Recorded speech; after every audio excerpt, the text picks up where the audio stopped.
So let's talk about how to make a simple recording using Audacity. So I've got Audacity already open. First, what you want to do is make sure that you have your microphone and everything set up. If you're using a laptop or some other type of device, your microphone is already active.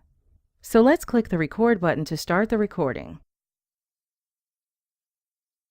This is a test recording to show you how to use Audacity.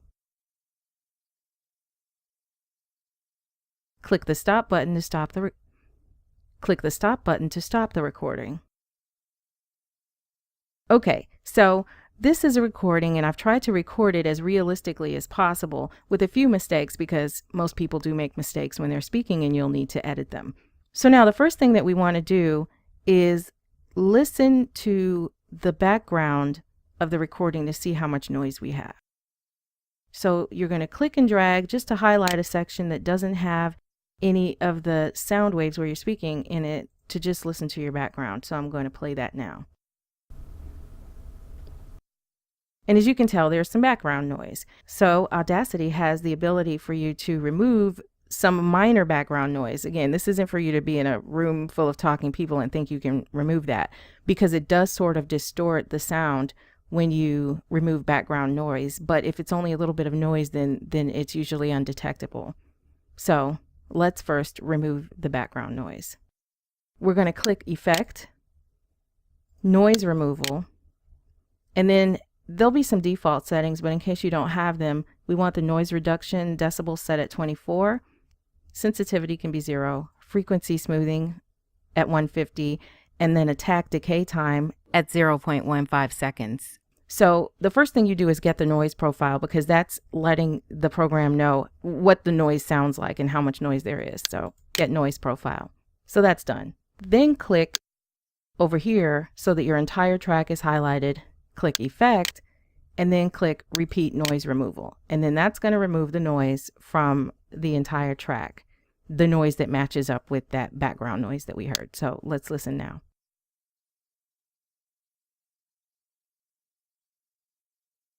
And now we don't hear any noise, right? So let's highlight our track again. And the next thing that we're going to do is make sure that the sound is as loud as it can be for the track without doing any clipping. So we're going to click Effect, Normalize, and then we'll get this menu. We make sure that both of these checkboxes are marked, and you want the normalized maximum amplitude to be negative 0.5 decibels. We're going to click OK.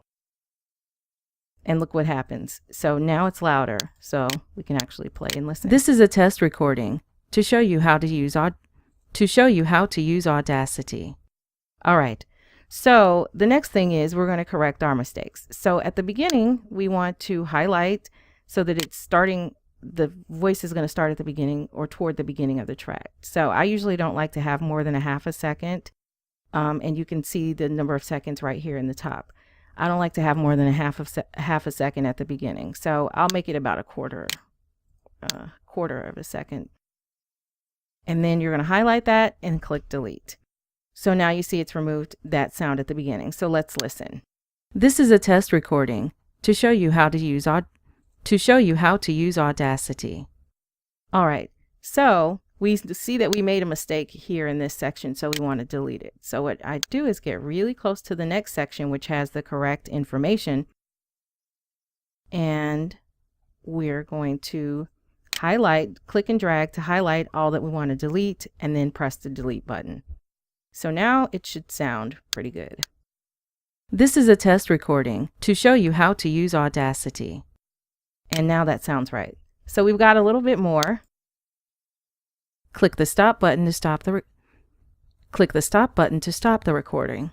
So again, we have a mistake, and we're going to get rid of that mistake. We're going to highlight this area here, and you probably want to have about a half a second in between where you end your previous statement and start the new one. So we'll click Delete and see how that sounds. How to use Audacity. Click the stop button to stop the recording. And that's it. And so at the end, again, I'm highlighting so that I can just delete that end piece, and we wind up with our recording. And so once you finish, then you want to export your audio. Now, you can also save your audio in Audacity and it'll save it as an Audacity file. I usually do that, especially for the longer voiceovers that you might be doing. But if it's a really short voiceover and it's just a clip, you don't even need to bother saving the Audacity file. All you need to do is click to highlight your section. And the reason I do it this way is because if you have multiple tracks, which you can have, then you may not want to export all of your tracks. So this is the best way to just get in the habit of exporting just this section into a specific file. So we'll highlight to export the section, click File, Export Selection, and then it's going to give us some options. Okay, so MP3 file is the file type. You also have other options for different file types. If you want to save it as a WAV, you can save it as a WAV or an MP3. So in this case, we're just going to save it as a simple MP3. I'm going to name my file Test Recording and then click Save. After you click Save, you're going to get options to complete the metadata for this file. This is going to be really important if you are making, for instance, an audiobook or something else where you want to be sure that this information is displayed. So you can complete the artist name, the track title, album title, track number, year, genre, any other comments that you might have in this section, and then click OK. And now that file is saved, so it'll be in the folder wherever you chose to save it. And so that is how you record a simple voiceover with Audacity.